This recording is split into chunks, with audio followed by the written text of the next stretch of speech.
You are listening to Spilling the Tea, a real estate podcast with Kristy Macero and Shelagh Maycheck.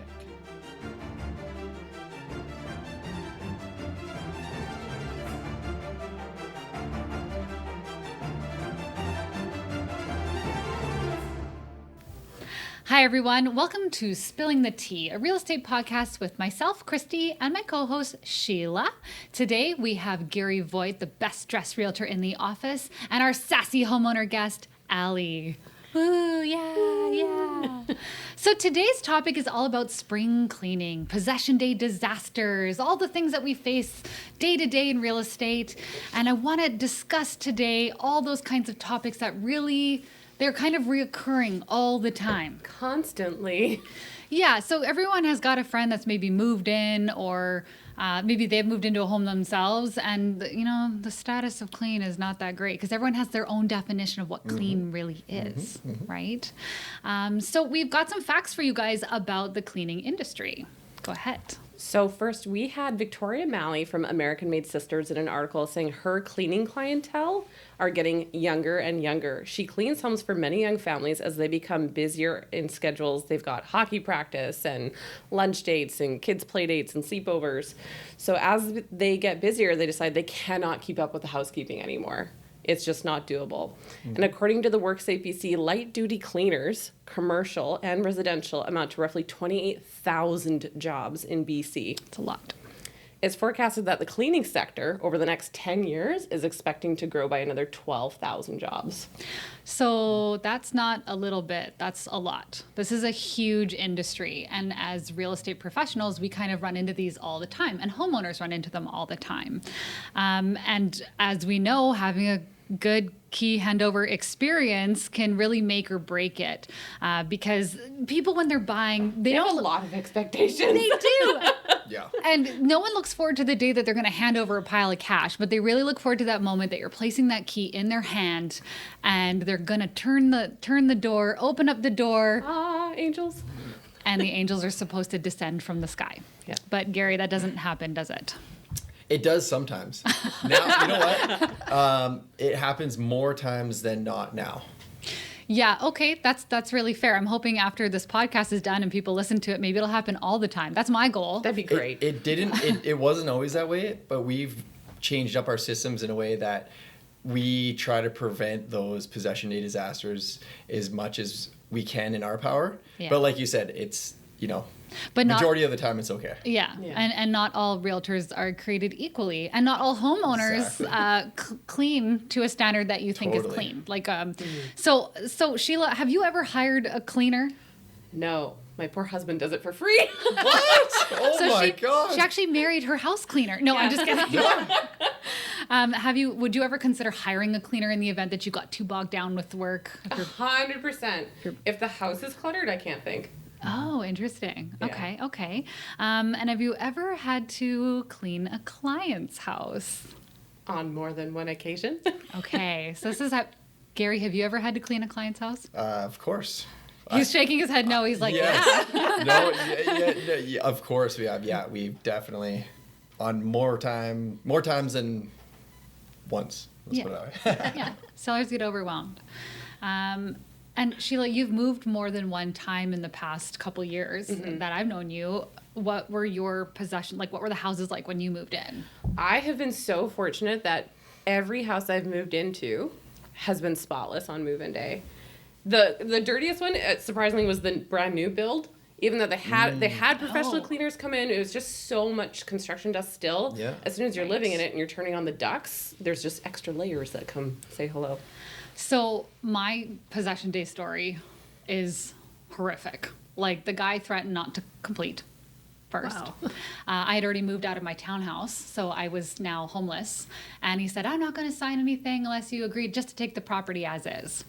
And when we moved in, it was absolutely disgusting. My sister went into the shower, she sprayed the cleaner on the shower, and the gook ran down. Ew. Was this the house that walls. you moved into, Reese? Yes, this is my house Wasn't now. there some sort of swing in there? There Was that a different house? This always comes up. This always comes up. Yes. Tell us more about This, swing. there was red pot lights in the ceiling. There was sex swing hooks. There was mirrors. Like it was disgusting. Did they leave that for possession? They did not. Oh my! I was gonna I mean, say. I included oh my it, but goodness. they didn't. Zing. Zing. But yeah, it was really, really, really gross. And the craziest part about our possession process was that there was a hoarder in the basement. Now, hoarding is a psychological issue.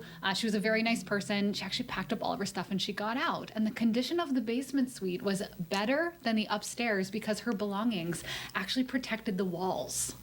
Oh, So, yeah, nice. it's a little bit different. And I was really concerned because, when you're taking possession, the last thing you want is a bunch of stuff left over. Yeah.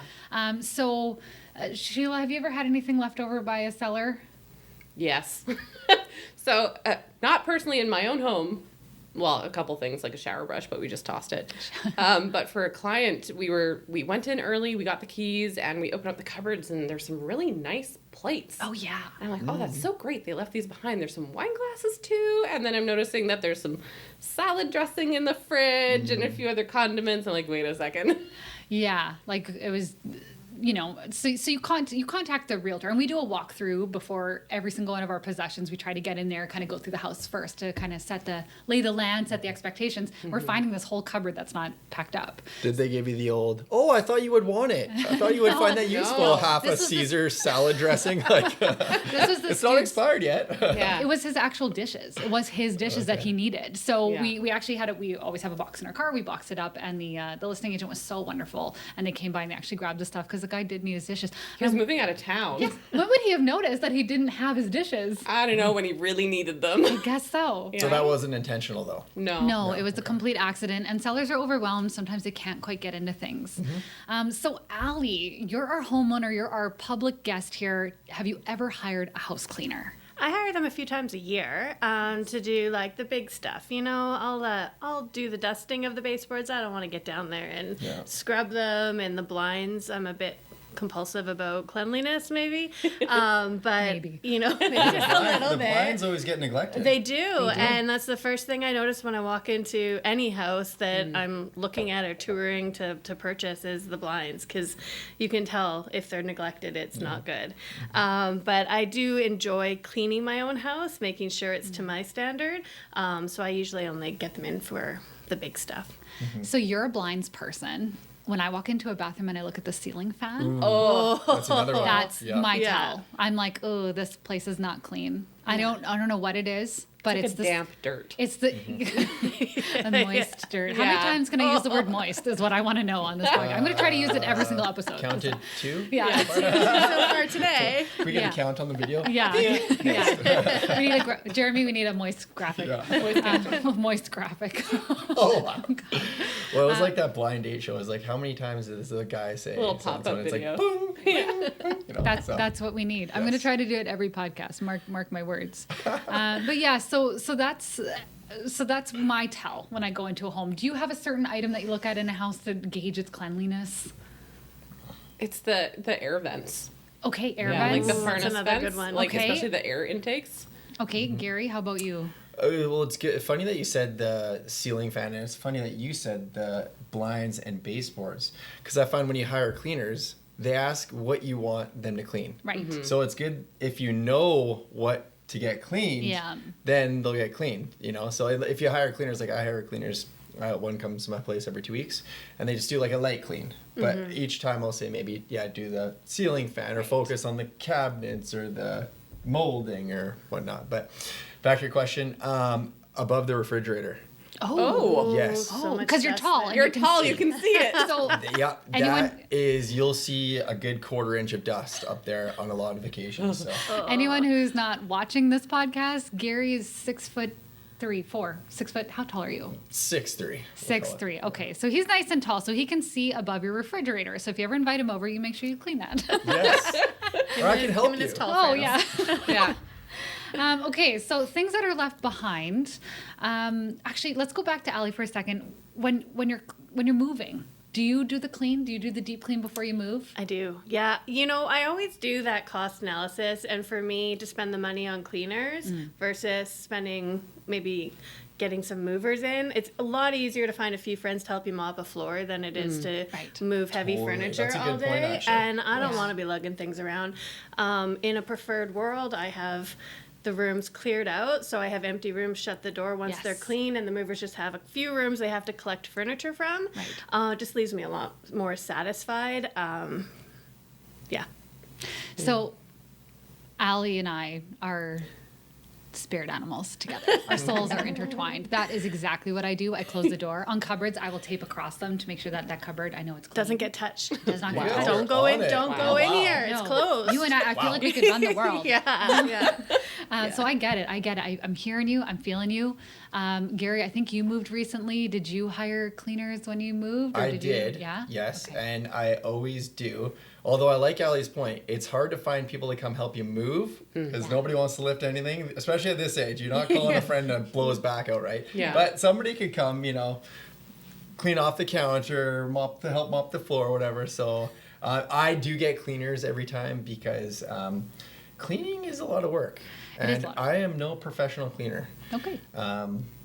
So yes, I do. I hire cleaners for every time that I move, and you want it to be represented. Like I'm in the industry, so I want it to be very representable for the next person that's coming, so they can open the door and enjoy it for themselves, and not be hit in the face with a stench. Right. So Got it. Okay. So I like that. So it's quality control. It's putting your name behind something. They know that they're getting a good product. I love it. But I totally get on the other side too. You're in the whirlwind of moving, and then I don't know if this is one of the points we're gonna talk about, but then they go, we'll clean it after we move. Yeah. Oh. And then they Very don't. yeah. Then Yeah. they realize, oh my god, I got so much stuff. It's taking me so long to pack. Like, Yeah. okay, I'm just gonna go through with a mop quickly, and we're good to go. So I don't know if we were gonna touch on that, but We'll touch on it a little bit. For now, let's get into talking about things left over on possession day. Now, Gary, it's my understanding that you had some strange things left on key handover day that shouldn't have been there. What is that about? yeah, leftover human family. Yeah. Well, There's a twist. I remember. This is my cousin. I remember He's yours now. We're knocking on the door on possession. I'm going, it's kind of weird. Like they still have the stuff on the patio. There's a ground floor unit. Still kind of got stuff on the patio. Like A welcome sign. weird. Knock on the door. The owner answers. Hello. Hey, we're here for possession. Like, because the guy said, seller's gonna let us in before or whatnot. Oh no. And then he's like, what do you mean? My realtor said that we had an extension on possession. I'm like, no, definitely no extension. Oh my gosh. We had discussed it at one point, but we didn't agree to it ever. So I had a whole family and all of their belongings still in the Oh unit my gosh. on possession day. For those of you who don't know, moving trucks are really expensive when they're parked in front of a house. Yeah, Yeah. and this was in a really, really crazy market. The other professional I was dealing with, not as receptive as you can see. So it was a very difficult transaction, and it ended up being quite the challenge at that point. That was one of them. Another time, I've go there, big black leather sofa that you can't pay somebody to get rid of. It's just Free. sitting there in the basement. You're like, We thought you wanted it. yeah. It's a casting couch. It reclines. Right? I'm like, I don't even want to go near this. And then, like treadmills and all this kind of stuff. So a number of things left, like big ticket items like that. And you always want to try to work with the other realtor because obviously you want to get rid of it right away. Right. I would say half the time the other realtors happy to kind of pay for junk removal or something like that. The other half, the other realtor might be not easy to deal with and not working with their clients, or perhaps they don't have a great relationship with them, and it's a real challenge. So Yeah, like I said before, not all realtors are created equal, and some Very realtors correct. they don't take it on, and they don't follow the transaction from the start until the finish line, and it's a little disappointing. When you moved in, Allie, did you find anything strange in your homes? Was anything ever left behind for you? We always get toilet brushes left behind. Yeah. Did you have anything kind of strange? Yeah, patio furniture, like Okay. just Was it like nice? old. I'd take no, it. Oh, it was That awful. wicker set is Yeah. expensive. It was wicker. Wasn't nice. But yeah, definitely you find odd things, but and then you got to figure out how to get rid of it. Usually, your realtor's pretty good at helping you with that, though. Yeah. Yeah. So we always have 1-800-GOT-JUNK. I've only ever had to do that once for one key handover. I had a seller that just didn't think it was his issue, even though we told him. So I didn't want it. What do I need it for? yeah, Yeah. at that point we just kind of said, okay, man, no worries. I'm going to take care of it. And let's just say his closing gift was a little smaller. No, I'm just kidding. I'm just kidding. We always treat everyone equally, but it was very disappointing on an integrity level because we're very integral kind of people. And the craziest thing that we ever had kind of left over was we had a phone call from a client and they're like, oh, guess what we found? And I'm like, what? Oh, it can never be good, right? We found something on move in. I was up, standing on the countertops, and I was cleaning up above the cupboards. It's like no man's land. Like- if there's a lip Yes, on the top of the yes. cupboard. And they found a crack pipe, Oh, a glass crack pipe, and I was like, okay, How thoughtful. Interesting. yes. And I the was gift just you're like, looking for. I'm like, don't touch So it. the owner was trying to hide it from his family, I think it perhaps? was rented. Oh. okay. Yeah, I think it was rented beforehand. Maybe? I don't blame a cleaning company for not going up there and finding it. I don't blame the landlord for not finding it. But then it becomes a safety issue. Like, hey, do not touch that because you just never know. So they did dispose of it okay. And I was like, what do you want to have happen here? We recently had a client and he's just so wholesome and so wonderful, opened up the safe of his new condo and found the husband's wedding ring. Oh. And he called and was like, oh, hey, there's a diamond ring in here. And Yeah. he returned it. thank goodness for honest people. So honest. So Yeah. he should, though. Of Yeah. course he should. Yes, Yeah. of course. It's just, it Yeah. was really nice. And that husband would have been in so much trouble because So much Maybe he did it trouble. on purpose. What a new ring. divorce sale? We don't know. No. Right? Yeah. He's like, hey, I have your ring. He's like, no, I left it there. Take your Yeah. bunch up. Yeah. So we had a scenario happen to us, and I'm kind of wondering how you guys would deal with it. And the scenario goes, you've hired cleaners to clean. You've left them with the keys to throw under the door when they're done. Your agent does a walkthrough prior to key handover and discovers that you've been completely ripped off. Nothing is clean, hair is everywhere, and the appliances are filthy. What, Allie, what would you do? I would probably say this is why I don't hire cleaners. Oh, yeah. Not just kidding. I would probably, if I was able to, head directly there and just sort it out myself. Right. Yeah, I only trust myself. In You were that going to clean situation. it yourself in the first place. Yeah. This would Yeah. never happen to you. Like, Someone I was talks me into cleaners in the first place. I was going to Yeah. re-clean it. Yeah. Yeah. In this situation, I had to call my client and say, hey, it's disgusting in here. And he was like, oh no, I saw them mopping the floors. And I'm like, come back. And he did, because there was actually, he actually left an item in there, right? Because we do that walkthrough prior to key handover. And we had to compensate so that the buyer could find a new cleaner. We didn't want to hire the ones we had just hired. And he needed to try to get his money back. He was completely ripped off. It was disgusting. And it was like, not a little disgusting, it was a lot disgusting. Yeah. I would probably take pictures when I got there, and Yes. then fight it with the people later, and just get it sorted. Yeah, and that's how I got him to the house. I ended up taking photos because at first he was like, well, no, I hired the cleaners, right? Because like I said, everyone has a different standard of clean. But when I did send the pictures over, he was so lovely and he came back right away, just trying to do the right thing, right? Gary, have you ever had a cleaning company that just didn't perform?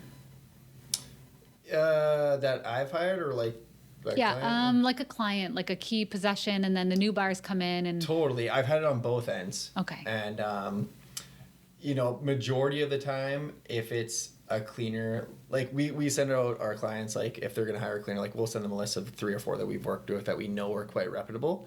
So majority of the time, if they hire a cleaner, it's one of them. And if we go there and it's a subpar job, a lot of the times you jump on the phone and you say, hey, this isn't good, then they'll come back and touch it up. So Right. that's always a benefit of working with reputable people, Yeah. So And do you find that a lot of your clients expect you to pay for a cleaner? no. Okay. Very, very rarely, unless I specifically say that I will, Right. So, and a lot of the times, like when we write deals, we write in seller to get professional cleaner. Right. So majority of the times they would, they agree to it within the contract, and we follow up prior and make sure that they've hired the cleaners and whatnot. So that's what we've done, and we haven't really had any problems, or as many as we used to have. So, If you doubt them, you say, "Send me the receipts, please." Yeah. well, you know, it's one of those things. Yeah, many times you go in and it's like they send you, even if they send you a receipt. I've had receipts and it's like no one's come here. You know, like it's definitely there hasn't been a cleaner that's coming. At that point, you got to kind of jump in damage control. So. And Allie, I understand that you are going to clean on the move out. You're going to clean on the move out. You're going to make sure that sucker is like good to go. But if you were to take possession of a home and it wasn't clean on the inside and it was just disgusting, like my possession, Yeah. what would you expect to have happen there? Like, would you just be like, it's all good because I'm going to clean it to my standard? Or would you be like, can someone help me out here?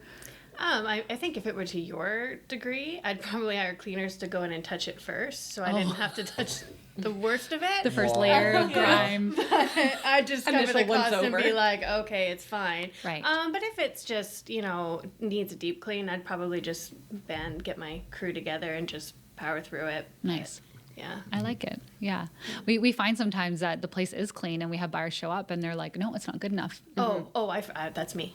Okay. Yeah. Yeah. No, I'm not biased. Totally. So Allie but you would sound like help. you would be like, no, this place is disastrous, and then I would look and be like, it's in for cleaning standards in real estate. This is very good, and then you would go do a deep dive clean. I have been to places Yeah. before doing key handovers for somewhere we were covering for, and the place was clean. I did a walkthrough, leave the key for the other agent, and we get a phone call saying this place is dirty. I'm like, can you send me a photo? I must have totally missed it. There was like one hair in the bathroom. Disgusting. Just one. This one. Belongs to the agent. Yeah. I don't know. I just find like when you walk through, even when you're doing home tours, when you're looking and you see different people's, like you said earlier, Kristy, about the standard of cleaning, Yes. everyone's is different. I accept that maybe mine's a bit obsessive. So not everyone would go to my limit. I'm totally comfortable to clean it when I get in. I'm going to do it anyways. That's why I keep my cleaning supplies in my car instead of moving them in the boxes. Like, this is Yes. my Yeah, time. That's this awesome. is the Yeah. first thing I do. I'm like, you guys go to town, unpack. I'm just start with the kitchen, go from Are there. you renting out Yeah. any rooms? No. I like your place. Gary walks in, he's like, it's cleaner than my house. Right? Like, Totally. Yeah. So we're going to move on to the next kind of scenario situation. We're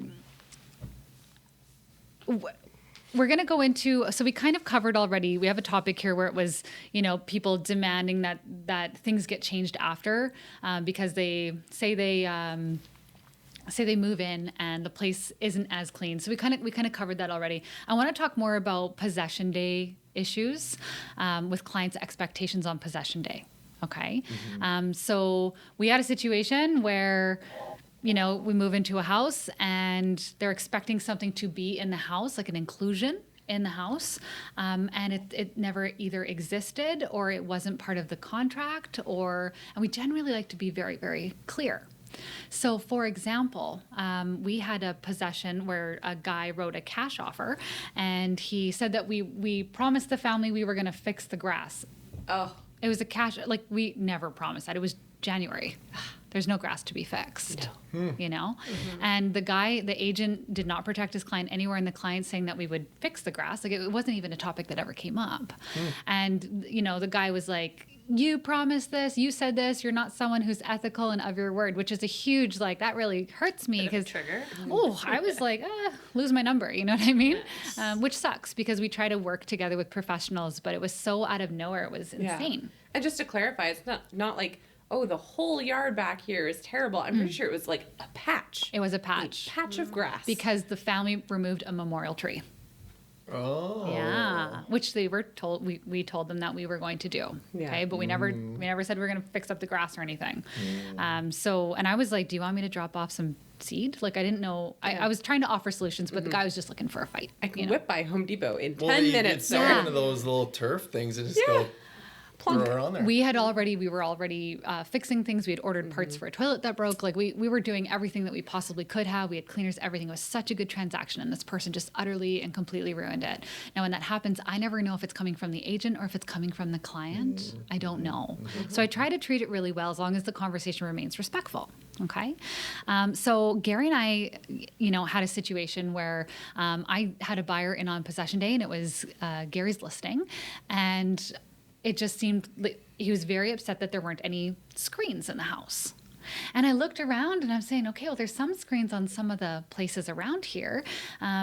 I don't remember if there were screens or not during the walkthrough, because that's not something that I thought to check for. Okay. So I called up Garry, and Garry obviously picks up his phone, and he's like, no, there was no screens ever.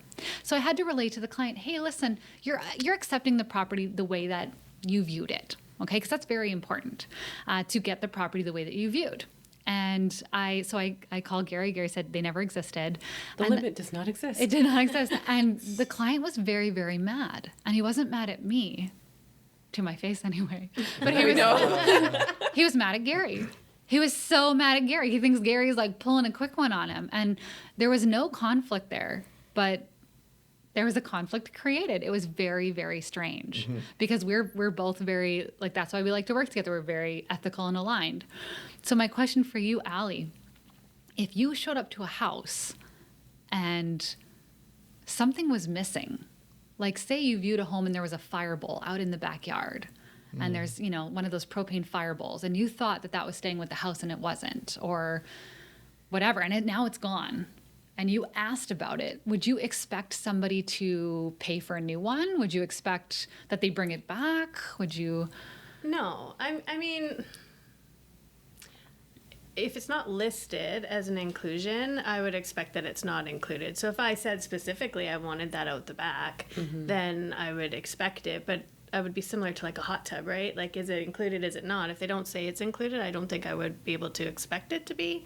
Do I expect someone to cover the cost? I don't think so, but.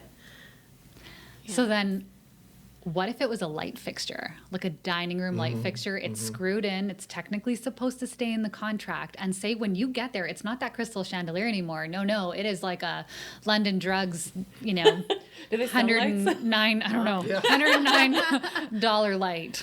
Like what? Like, and it was subbed out. It was physically subbed out for not what I looked at. Exactly. Yeah. I'd be a little angry, probably. Right. Especially if I wasn't going to replace the light in the first place, because I'm not big on chandeliers. But Okay. So have you ever had any kind of fixture subbed out during a transaction?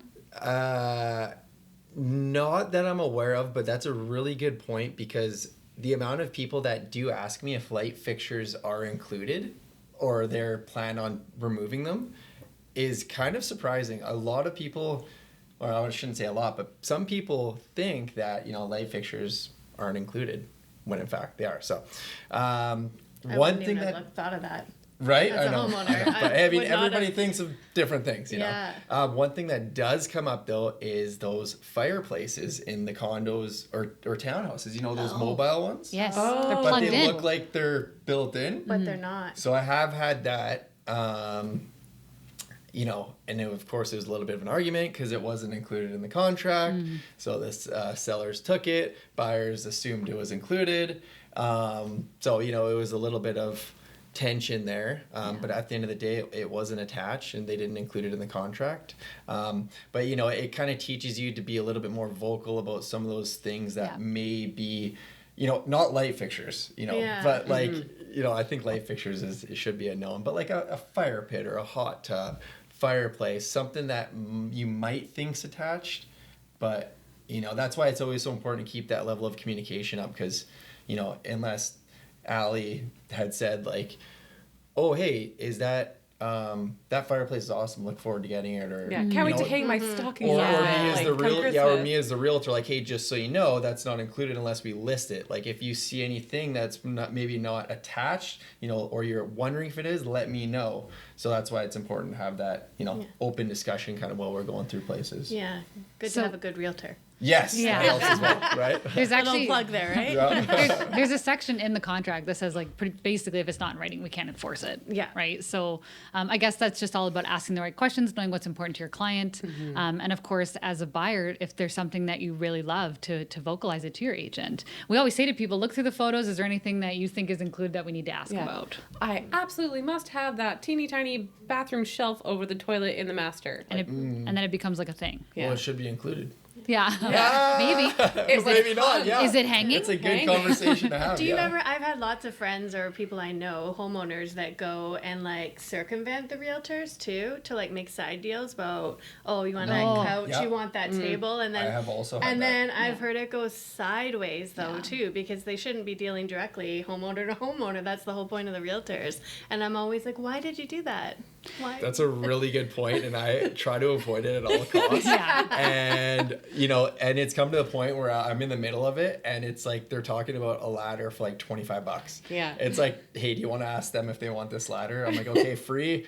Like, no, $25. I'm like, okay. Do you guys want this ladder for $25? No, okay. It's tough. 'Cause you want to provide a service to your client, but at the same time, like we don't sell furniture. We're not furniture salespeople. So there's some agents that just will not do it. They'll say, hey, listen, if there's anything, make a list or send some photos in an email and we'll do it once.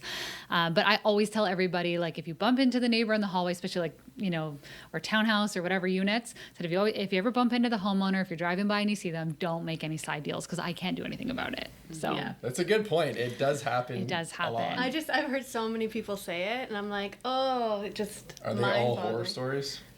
Usually, yeah. Yeah. Yeah. There's so Usually. much going on already, like so much emotion with the buy and sell, Yes. and then they're like, then they think their furniture is worth more than it is, and it's like, well, I paid $2,000 for it 12 years ago. It's like I want $1,800, and they're like, huh? Yeah. And then the argument begins, right? Yeah. Yeah, and it's very hard to sell furniture these days, it seems. Like you can't give it away Go sometimes. on Marketplace and they're selling them for $5 just to get them out of their house. That's right. Oh yeah, totally. Yeah. Gary, one of the final questions we're going to ask here. Have you ever had to tell your client that they're being a drama llama? Define drama llama. Okay. You're like, technical term. so have you ever had to tell a client like, no, actually the house isn't dirty? I'm kind of a pushover like that. A lot of the times, Good to know. If the client, like I'm all about the client satisfaction, and for me, if they're not satisfied with a clean for some reason, if there's a little bit of basis behind it, I'll be like, no problem. Here's my cleaner's number. Call them, let them know what you want touched up. Like you guys arrange it, and then just have them send me the bill. Honestly, I found that goes so far and ends up being less of a headache for me down the road. Right. So. Majority of the time is fine, and people understand that everyone's definition of clean is a little bit different. Yeah. But if they go in and they say, the fridge was dirtier, they send me some photos of this, like that they found terribly sorry. Here's my cleaner's number. Call them and arrange it with them, and then have them send me the bill. And it's just, over the years, I've learned it's just so much easier. Yeah. Yeah. We kind of have a similar thing. If we ever do a key handover and say there's something that's not clean, like we actually had a key handover recently where the cleaners missed the oven. The whole house was clean, but the oven Common. wasn't done. Yeah, totally. And we just sent them a gift card and said, hey, listen here, pay for a new cleaner, hire, get some cleaning supplies or go have dinner. Sorry about that. And it just goes a little bit further. And I think it means a lot to the agents as well, just to show a little bit of effort on their behalf. Yeah, it's so much nicer than oh, that sucks.